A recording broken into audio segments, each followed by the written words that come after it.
জামাতের নতুন রাজনৈতিক কৌশল ৩০০ আসনে ১০০ আসন ছাড়।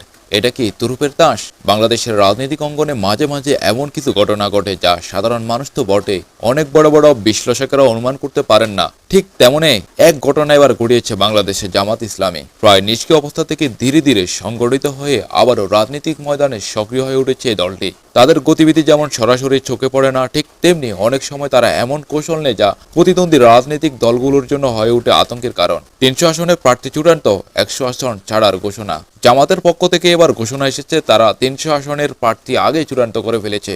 এই ঘোষণায় যথেষ্ট আলোচনার জন্ম দিয়েছিল, কিন্তু এরপর আরেকটি বড় চমক তারা দিয়েছে। এই ৩০০ আসনের মধ্যে ১০০টি আসন তারা সমমনা দলের জন্য ছেড়ে দিতে প্রস্তুত। এটা নিঃসন্দেহ একটি কৌশলগত সিদ্ধান্ত।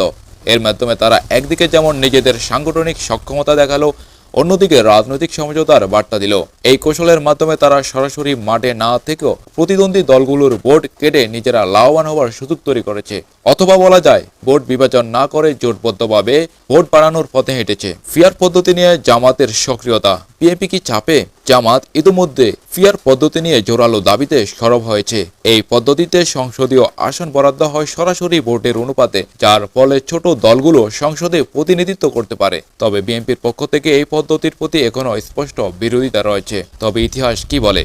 ৮০-র দশকের কথা মনে আছে? তৎকালীন জামাত আমির অধ্যাপক গোলাম আজম সর্বপ্রথম তত্ত্বাবধায়ক সরকার ব্যবস্থার কথা বলেন। শুরুর দিকে বিএনপি সেই প্রস্তাবের বিরোধিতা করলেও পরে তারা এ ব্যবস্থা বাস্তবায়নে রাজি হয়। তাহলে কি এবারও তেমন কিছু করতে যাচ্ছে? বিশ্লেষকেরা বলেছেন, আজ বিএনপি যে ফিয়ার পদ্ধতির বিরোধিতা করছে, ভবিষ্যতে হয়তো তারাই এই পদ্ধতির দাবিতে মাঠে নামবে। সংগঠনের শক্তি বনাম গঠনগত দুর্বলতা। জামাতের সুবিধা কোথায়? বর্তমানে অনেক বড় বড় রাজনৈতিক দল এখনো প্রার্থী তালিকা ঠিক করতে ব্যস্ত।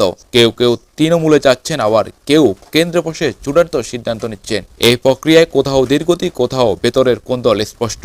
অন্যদিকে জামাত আগেই ৩০০ আসন প্রার্থী চূড়ান্ত করে ফেলেছে। এটা তাদের সাংগঠনিক কাঠামোর শক্তির পরিচয় দেয়। আর যদি তারা সেই ৩০০ আসন প্রার্থীর মধ্যে ১০০ জনকে জোট বা সমমনা দলের স্বার্থে ছেড়ে দেয়, তবে সেটা হতে পারে একটি মাস্টার স্ট্রোক, অর্থাৎ এমন এক চাল যা অনেক বড় দলও এখনো চিন্তা করেনি। রাজনীতিতে নতুন সমীকরণ। এই কৌশল কেবল জামাতের রাজনৈতিক অবস্থান শক্ত করবে না, বরং অন্যান্য দলের সঙ্গে সমঝোতার দরজা খুলবে। ছোট দলগুলোকে একত্রিত হতে উৎসাহ দেবে। ভোটের হিসাব নিকাশে নতুন ধারা সৃষ্টি করবে। এটা বিএনপির জন্য চিন্তার কারণ হতে পারে, বিশেষ করে তখন যখন জামাত কোনো জোটে না থেকে রাজনৈতিক ফায়দা তোলার কৌশল নিচ্ছে। শেষ কথা বলি, এটা কি জামাতের জয়ের তরুপের তাস? তাহলে প্রশ্ন হলো, ৩০০ আসনে প্রার্থী দিয়ে ১০০ আসন সমমনা দলের জন্য ছেড়ে দিলে জামাত কি বাস্তবিক অর্থে জয়ের পথে এগিয়ে যাবে, নাকি এই সমঝোতার কৌশল তাদের রাজনৈতিক অবস্থানকে দুর্বল করবে? প্রিয় দর্শক, আপনার কি মতামত কমেন্টে জানান। এই কৌশল জয়কে ত্বরান্বিত করবে নাকি বাধাগ্রস্ত করবে?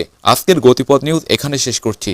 আমাদের সঙ্গে থাকার জন্য আপনাকে আন্তরিক ধন্যবাদ। নতুন পর্বে আবার দেখা হবে অন্য কোনো গুরুত্বপূর্ণ রাজনৈতিক বিশ্লেষণ নিয়ে। সবাই ভালো থাকুন, সচেতন থাকুন এবং রাজনৈতিক খেলা বুঝে সিদ্ধান্ত নিন।